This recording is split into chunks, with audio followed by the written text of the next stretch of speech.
Buenas noches, mis queridos amigos. Bienvenidos a una nueva sesión del curso de literatura preuniversitaria y en esta oportunidad vamos a cubrir los temas de la literatura romanticista del siglo XIX y la literatura realista del siglo XX. A partir de estas dos vertientes vamos a repasar de una manera elemental las obras, las cuitas del joven Werther de Johann Wolfgang von Goethe y la obra Crimen y Castigo de el ruso Fedor Dostoyevsky. La imagen que pueden ver aquí es una ilustración de la primera edición del libro Los Miserables del francés representante del romanticismo Victor Hugo. La novela Los Miserables. Esta escena se llama Cosette barriendo del artista Émile Bayard. El romanticismo europeo fue un movimiento cultural y político que fue tendencia desde finales del siglo XVIII hasta mediados del siglo XIX. La Ilustración y la Revolución Francesa son causas históricas de este movimiento, que en la literatura abarcó varios géneros: la poesía, el teatro y la narrativa, especialmente la novela. El romanticismo está ligado con el liberalismo como ideología. Surge en Alemania, desde donde se extiende a toda Europa. Sturm und Drang, tormenta e impulso traducido, es el movimiento literario que fue precursor del romanticismo en la literatura. Surgió en Alemania y su líder fue Johann Wolfgang von Goethe. Se cuestiona el pensamiento ilustrado. Recordemos que el pensamiento ilustrado concibe la razón como valor supremo y cree en el ideal del progreso y de la racionalidad como el valor que impulsará a la humanidad hacia un porvenir, pues, en constante mejoría. La ciencia y la tecnología son los pilares racionales para este progreso. Tenemos también, pues, que el romanticismo europeo supone el fin del orden clásico en cuanto preceptismo, es decir, que esta tendencia a intentar establecer reglas rígidas al arte propia del neoclasicismo, basados en las doctrinas, pues, teóricas de la época clásica greco-romana, es, pues, cuestionada y superada por el romanticismo, que va haciendo el arte como algo mucho más libre en cuanto a elaboración, mucho menos sujeto a rígidas preceptivas, a rígidas normas para hacer.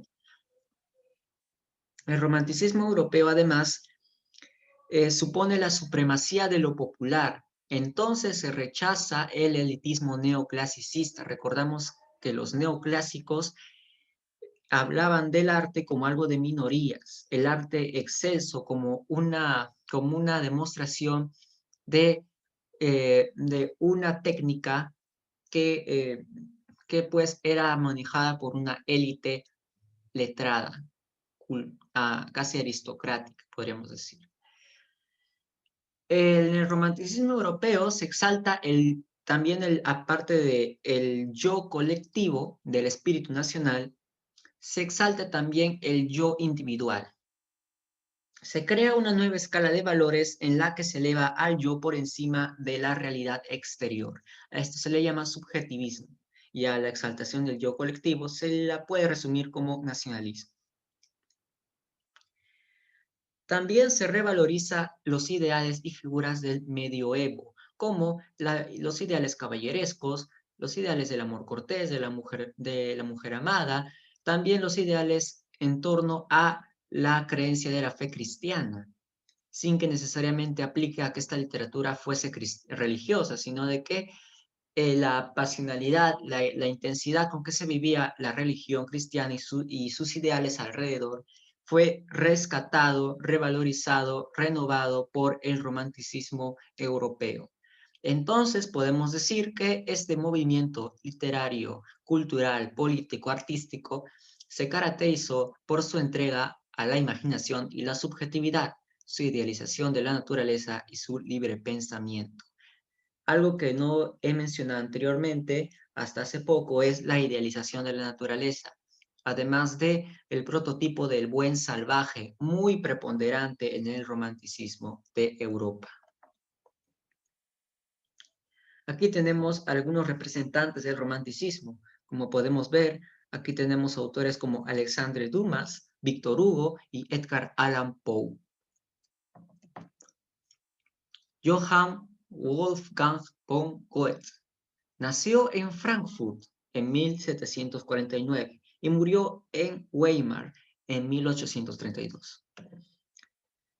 Es figura fundamental de la literatura alemana y es el más genuino representante del romanticismo alemán. Él estudió Derecho en la Universidad de Leipzig, pero debido a problemas de salud muy fuertes que lo aquejaron, esto lo obligó a regresar a Frankfurt y dejar por consiguiente su carrera de Derecho. Pero él no solamente era un literato en el sentido de escritor, sino que también fue un estudioso asiduo de la música, de las obras artísticas no literarias, de la química y de la anatomía. Aportó en los campos de la ciencia, de las letras y del arte.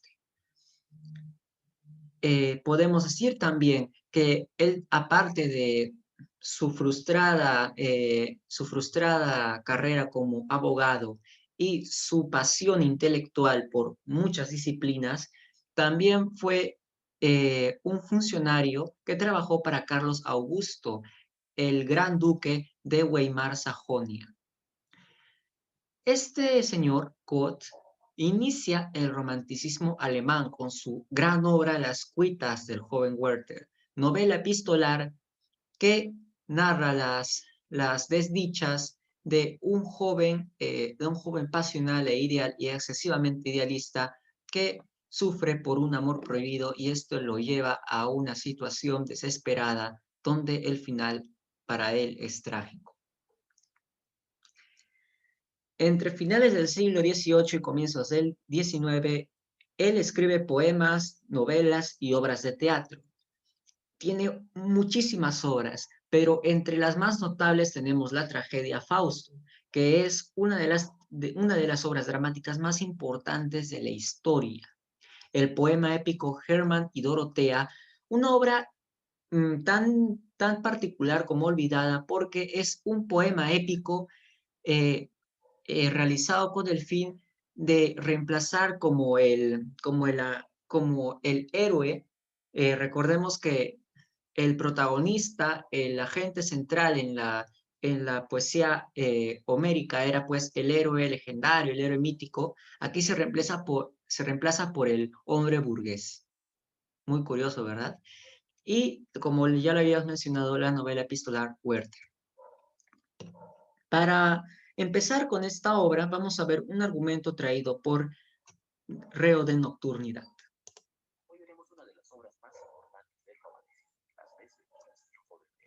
Me olvidé de algo, disculpe. Compartir sonido, ahora sí. Hoy veremos una de las obras más importantes del romanticismo, Las desventuras del joven Werther. Werther es un joven sensible que, cansado de su ciudad, se va a Walheim, un pueblo que le brinda paz mientras se dedica a la pintura y a la lectura. En este lugar se siente feliz rodeado por la naturaleza y por la sencillez de la gente. Un día es invitado a una fiesta en donde conoce a Lot, una mujer que cuidaba a sus hermanos menores. Werther la ve y se enamora perdidamente de ella, pero Lot está comprometida con un joven llamado Albert, quien estaba de viaje. El joven enamorado frecuenta a Lot. En sus cartas habla de ella como un ángel y como una mujer perfecta. Albert regresa de su viaje. Vedder tiene una buena imagen de él y se hacen amigos, lo que permite que siga viendo a Lot. Su sufrimiento interno al no poder estar con Lot hace que se vaya del lugar a trabajar como diplomático. En estos pasajes describe al embajador con quien trabaja como una persona detestable, lo que provoca que Vedder renuncie. En su estadía se entera que Lot se ha casado con Albert. Vedder no puede olvidar a Lot y decide regresar a Weilheim a visitarla. Ella ya está casada con Albert, quien lo trata fríamente. La relación se vuelve peligrosa y estos momentos son muy duros para él, pues no puede soportar que la mujer a quien ama no pueda estar con él. Lot finalmente le pide que se vaya. En un último encuentro antes de Navidad, ambos leen un poema de Ossian y en un arranque de pasión, Vedder besa a Lot. Ella accede unos segundos, pero después reacciona y le pide que se vaya. Al joven amante le consume la tristeza por no poder estar con su amada y decide que uno de los tres debe morir. Siendo él incapaz de matar a alguien, decide quitarse la vida. Antes de consumar su plan, escribe sus cartas de despedida. En ellas pide ser enterrado al borde de un camino y con el mismo traje con el que conoció a Lot. Luego envía a su criado con Albert para pedirle prestadas 2 pistolas. Vedder las recibe y les acaricia, pues Lot las había tomado antes. Finalmente, se pega un tiro en la cabeza, pero tarda en morir. Lot se desvanece al enterarse de esto. La obra termina con el entierro de Vedder, el cual no es oficiado por un cura por tratarse de un suicidio. Esta obra es una novela epistolar, es decir, está escrita mediante cartas que el personaje principal escribe a su amigo. Esto permite que el mensaje sea más intimista y se explore la tormenta de sentimientos desde la perspectiva de quien lo padece. La primera persona propia del género epistolar hace que una obra sea subjetiva. Vedder nos abre su mundo de pasiones, sufrimientos, reflexiones y confesiones a través de sus cartas. Al revisar la vida de su autor se puede notar claramente que se trata de una obra semi-autobiográfica. Vedder es el alter ego de Goethe, quien de muy joven se enamoró de una Lot real. Aunque claro, él no llegó al suicidio, pues este hecho está más bien inspirado en la decisión de un amigo suyo. Las desventuras del joven Vedder es una obra totalmente sentimental. Su carácter epistolar y subjetivo permite al personaje desbordar sentimientos. El encuentro directo con el personaje mediante la lectura de esta novela nos muestra lo desgarrador que puede ser el amor. Después de la publicación de esta obra y su rotundo éxito que lo llevó a ser uno de los primeros bestsellers conocidos, Alemania padeció lo que se llama el efecto Vedder, que consiste en imitar al personaje de la novela. La gente imita la conducta de sus ídolos y en esta época el éxito de Vedder fue tal que lo llevó a ser el arquetipo del amante trágico. Cientos de personas se vistieron como el joven amante y muchos se quitaron la vida después de leer la novela. Goethe ya de adulto renegó de esta obra, pues muchos solo lo conocían por ella. La ola de suicidios fue rechazada rotundamente por el autor, quien más bien huye de esto e incluso escribe la obra para canalizar sus sentimientos. Por supuesto, no podemos hablar de romanticismo sin mencionar este texto, que es sin duda el que mejor representa este movimiento. La naturaleza, la sencillez, la pasión y el amor trágico están contenidos en las dramáticas cartas del joven Vedder.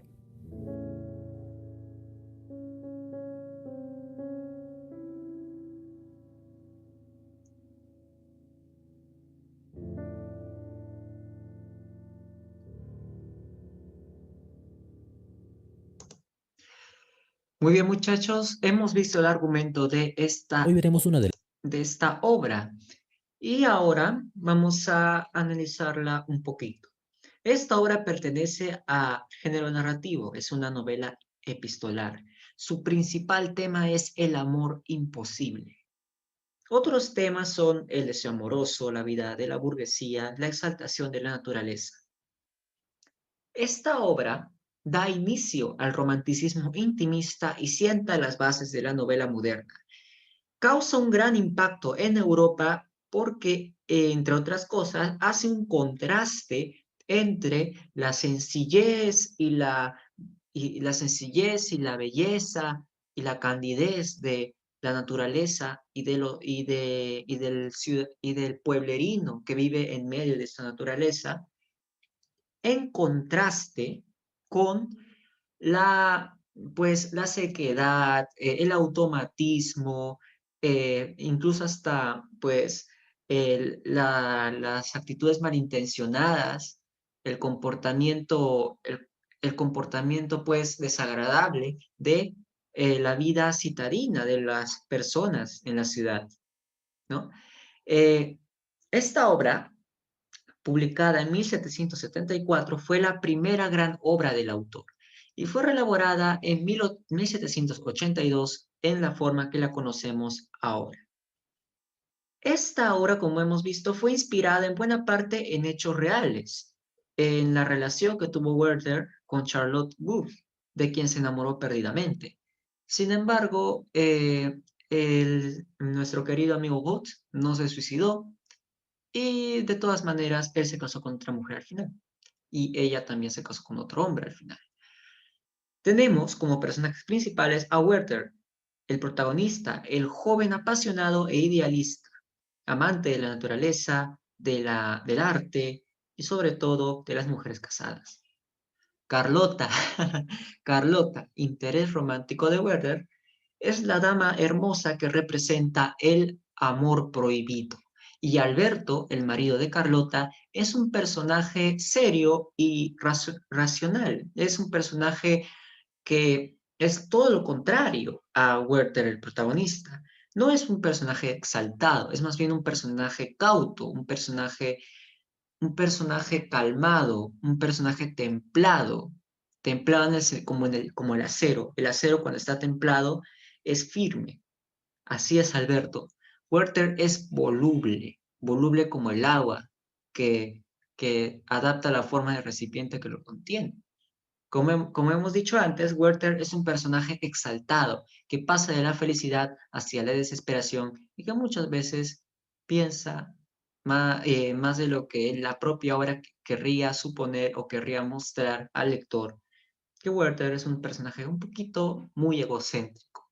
La primera carta de la novela es del 4 de mayo en la obra, claro, y el suicidio de Werther ocurre dentro de la obra el 23 de diciembre a la víspera de Nochebuena. Esta obra tiene una gran influencia extraliteraria. Tuvo el efecto copycat, que consiste en que las personas imitan los comportamientos del héroe, como hemos visto en el video. Se reportaron suicidios masivos por amor, inspirados por la historia de este jovencito. Ahora pasaremos al realismo europeo.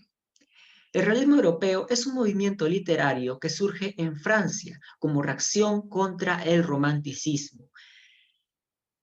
Surge a inicios de la segunda mitad del siglo XIX y tiene como iniciadores a Henry Bailey, más conocido como Stendhal, y Honoré de Balzac, con sus obras de carácter principalmente histórico y sociológico respectivamente. Va en contra del romanticismo porque estas obras no buscan exaltar el yo, no buscan exaltar la subjetividad de un personaje en concreto, de un grupo de personajes en concreto, sino que más bien hacen una descripción detallada del contexto histórico, el entorno social de los personajes y las vivencias y conductas de los mismos. Es decir, que es un análisis más meticuloso, más frío, pero no por eso más profundo. ¿Eh? Esta tendencia literaria tiene un afán de verosimilitud o verismo. No hay fantasía. La descripción detallada es abundante. La novela realista francesa en concreto es una crónica de las relaciones de los personajes con su ambiente y también muestra el enfrentamiento entre individuo y sociedad.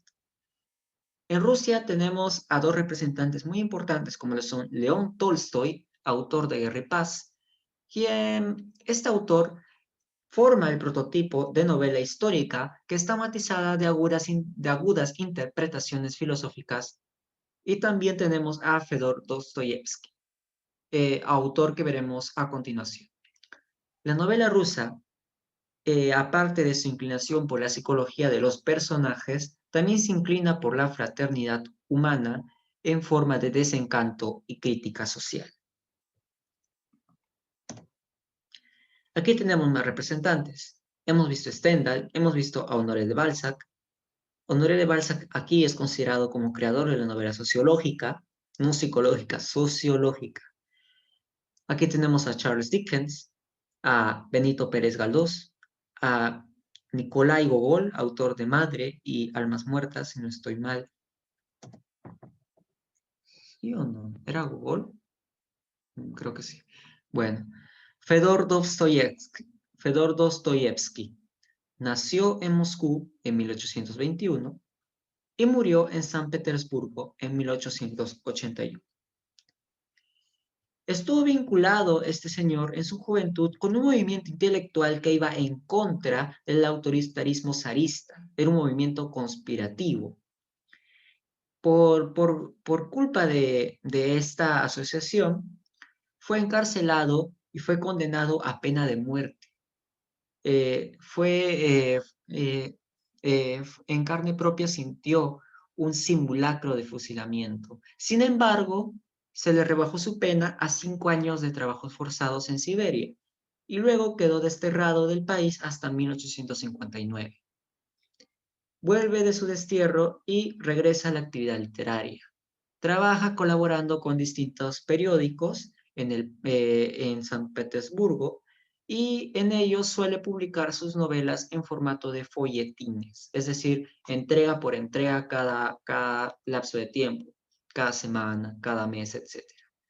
Considerado como el máximo representante de la novela psicológica. No se puede decir que sea el padre ni el creador, porque para decir creadores, bueno, vámonos a la leyenda pues, ¿cómo se llama ese señor? De Nengi, de esta novela, pues, japonesa del año 1000.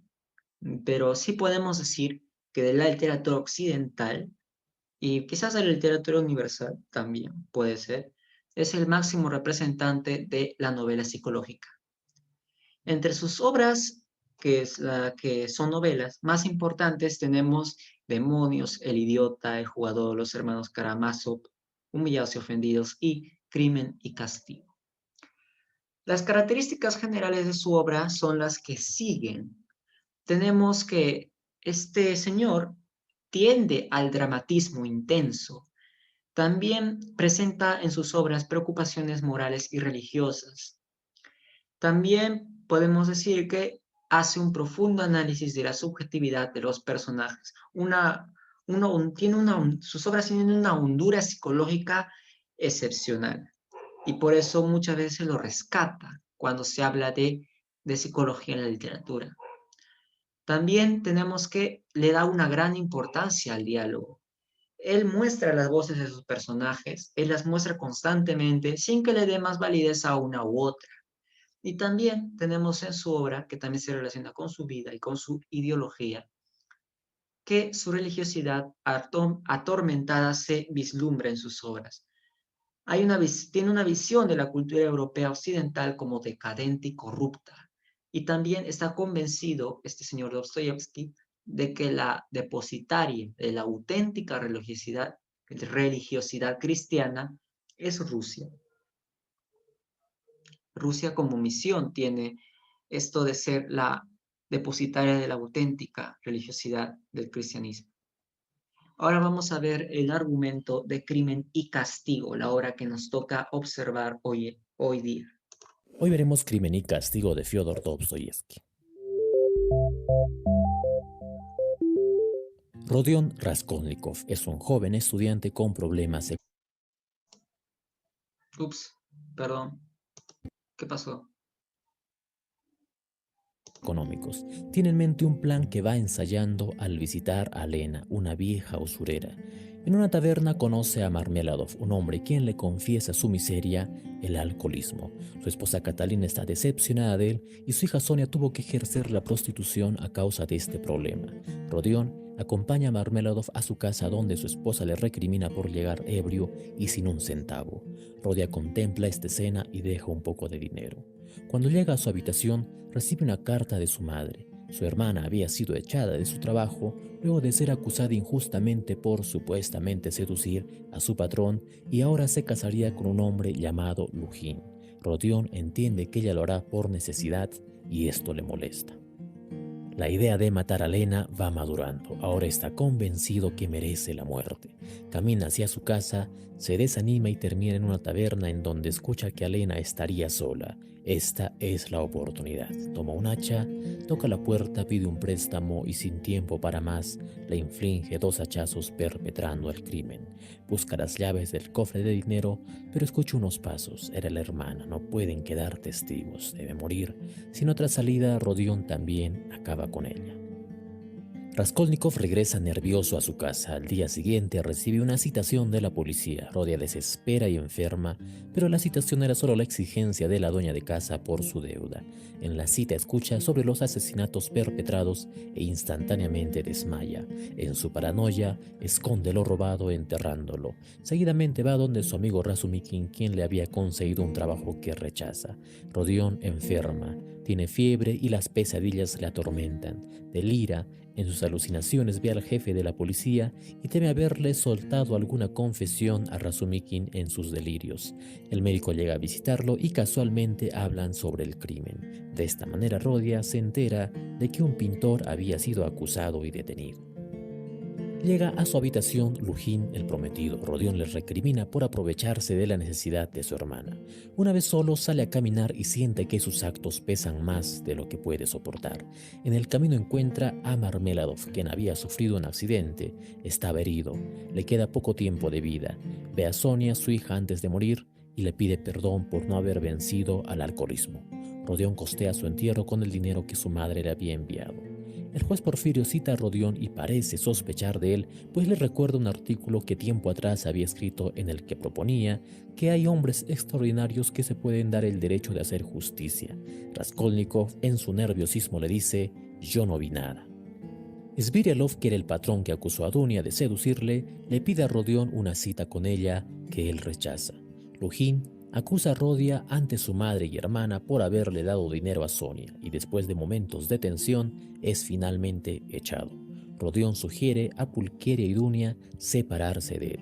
Visita entonces a Sonia. Le propone huir juntos, pues considera que ambos están malditos y que viven bajo los suburbios de la moral. Además le dice que le confesará quién mató a Lena y su hermana. Al día siguiente va donde el juez Porfirio. Está seguro que éste sabe que él es el culpable. Mientras tanto, ante tanta presión, el pintor Nicolás se confiesa culpable. Rodia por fin le confiesa su crimen a Sonia, quien ya lo sospechaba. Ella le insta a entregarse.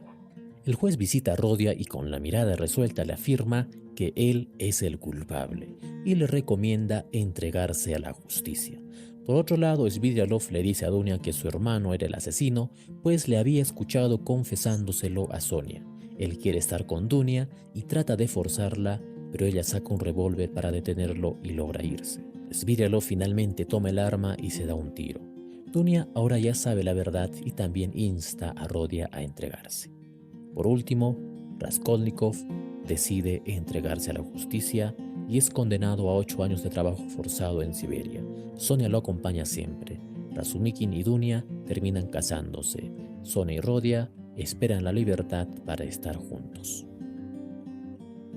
La novela tiene algunos paralelismos con Dostoyevsky, quien al ser acusado de conspirar contra el zar Nicolás I fue condenado a muerte, aunque se le conmuta la pena por 5 años de trabajos forzados en Siberia.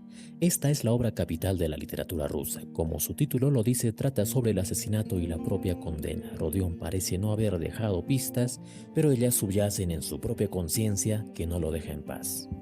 En el transcurso de la novela se puede notar un Rodión generoso pero a la vez con ideas transgresoras sobre la moralidad que lo llevan a cometer el crimen. Desde ese momento está condenado a vivir con la culpa. Raskolnikov traza su plan con una base racional. Sostiene que los hombres extraordinarios, a diferencia de los ordinarios, pueden darse el derecho de hacer justicia a su manera. Toma como ejemplo a Napoleón, de quien justifica las muertes que causaba, pues esto mejoraría la sociedad. Este pensamiento nos recuerda al superhombre nietzscheano. El juez que interroga hace uso de un recurso, el juego psicológico, hacer que el acusado se siente incómodo hasta que comete errores en su versión para así poder llegar a su confesión.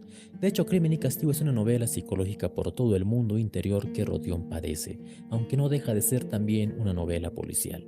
Además de plantear la culpa como tema, Crimen y Castigo presenta varias historias secundarias a través de sus personajes como el alcohólico Marmeladov y su redención antes de su muerte, o Sonia, la prostituta sumisa cuya fe en Dios le da más valor moral que varios personajes. Dostoyevsky esboza en su novela algunas referencias al cristianismo mediante la Biblia. La obra termina con la confesión, que es la liberación de la culpa y del sufrimiento, porque solo la confesión y la ejecución de la justicia devuelven a Rodión a la sociedad de la que es parte.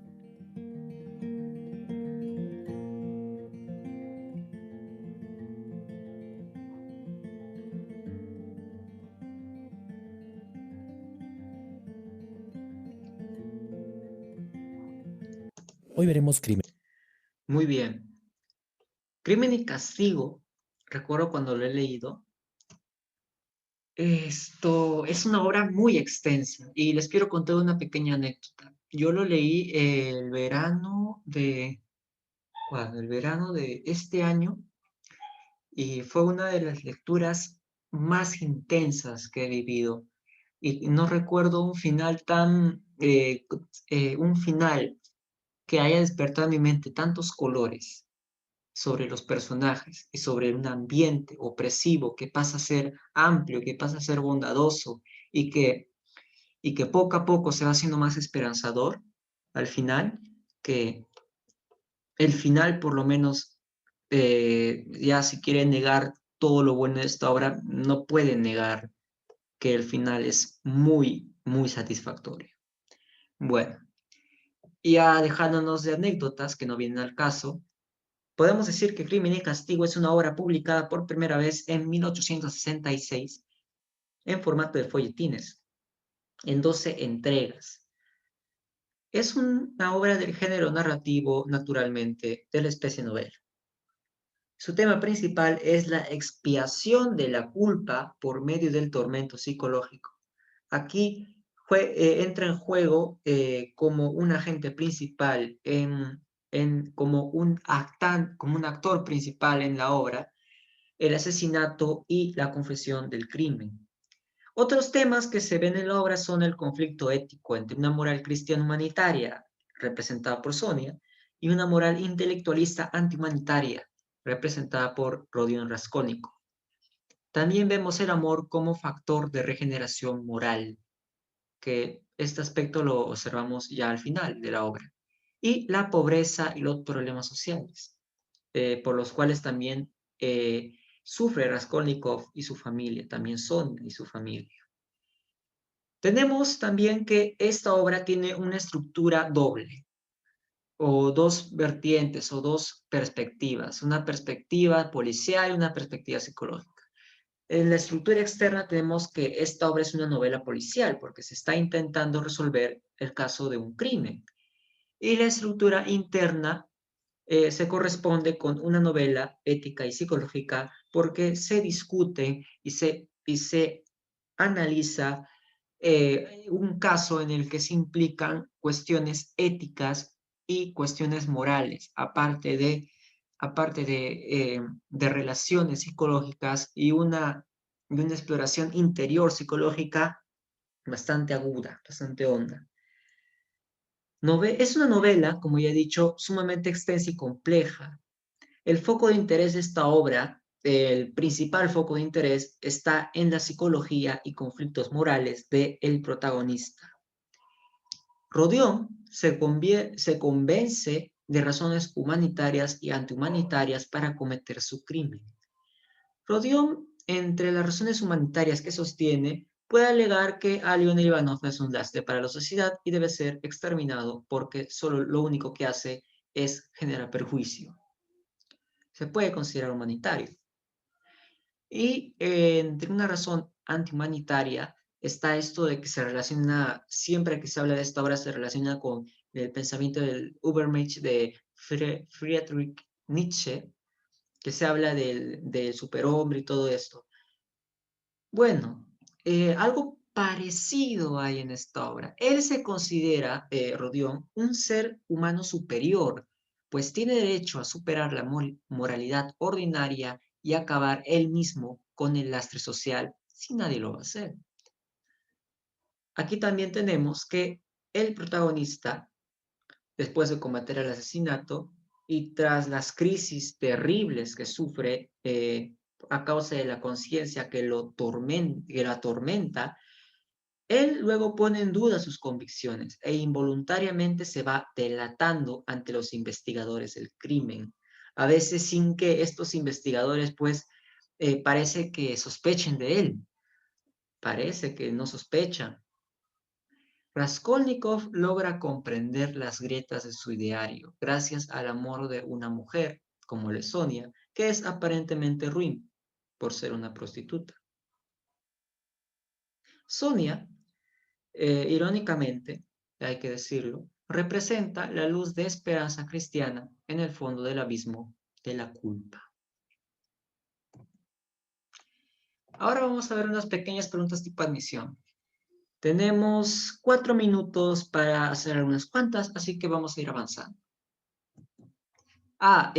Amigos, si tienen la respuesta a las preguntas, por favor, escríbanme en el chat la respuesta que crean ustedes que es la adecuada. Muchas gracias. Ahora, por favor, voy a intentar leer la primera pregunta. De súbito, Raskolnikov se arrojó a los pies de la joven, se abrazó a sus rodillas y rompió a llorar. En el primer momento, Sonia se asustó. Mortalmente pálida, se puso en pie de un salto y le miró, temblorosa. Pero al punto lo comprendió todo y una felicidad infinita centelló en sus ojos. Sonia se dio cuenta de que Rodia la amaba. Sí, no cabía duda. La amaba con amor infinito. Los dos estaban delgados y pálidos, pero en aquellos rostros ajados brillaba en el alba de una nueva vida, la aurora de una resurrección. El corazón del uno encerraba un inagotable manantial de vida para el corazón del otro. Esta es una de las partes finales de la obra. En el fragmento anterior extraído del epílogo de la novela Crimen y Castigo de Dostoyevsky, se alude al sentimiento amoroso, el cual es presentado como, a ver, creo que ya tengo una respuesta, la B, la C y la B. Vamos a analizar las respuestas. Dice la B, un elemento de regeneración moral. Y C, una vía por la que se confiesa el crimen. La C no puede ser porque esto corresponde al epílogo. Esta parte corresponde al epílogo, al último capítulo, si no estoy mal.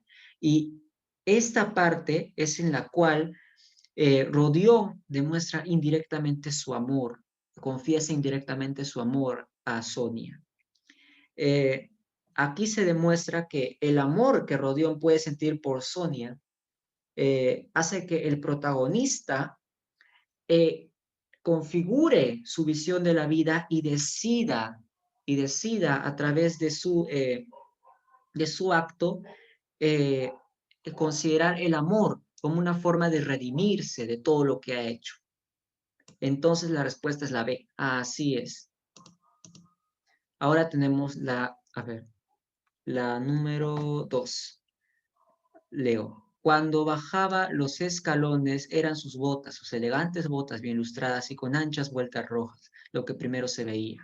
Llevaba una blusa y un chaleco de satén negro lleno de mugre, e iba sin corbata. Su rostro parecía tan cubierto de aceite como un candado. Un muchacho de 14 años estaba sentado detrás del mostrador. Otro más joven aún servía a los clientes. Trozos de cohombro, panecillos negros y rodajas de pescado se exhibían en una vitrina que despedía un olor infecto. El calor era insoportable. La atmósfera estaba tan cargada de vapores de alcohol que daba la impresión de poder embriagar a un hombre en 5 minutos. ¿Qué rasgo del realismo nos permite distinguir el anterior fragmento de la novela Crimen y Castigo? C. Exacto. El, des- eh, el descriptivismo detallado. Esa descripción es muy, muy, muy precisa. Hasta me dio un poquito de asco del lugar. Bueno, muchachos, esto se va a acabar esta sesión. Por favor, entren en la siguiente para terminar de responder todas las preguntas y así acabar con esta clase. Muchas gracias. Y nos vemos en unos segundos.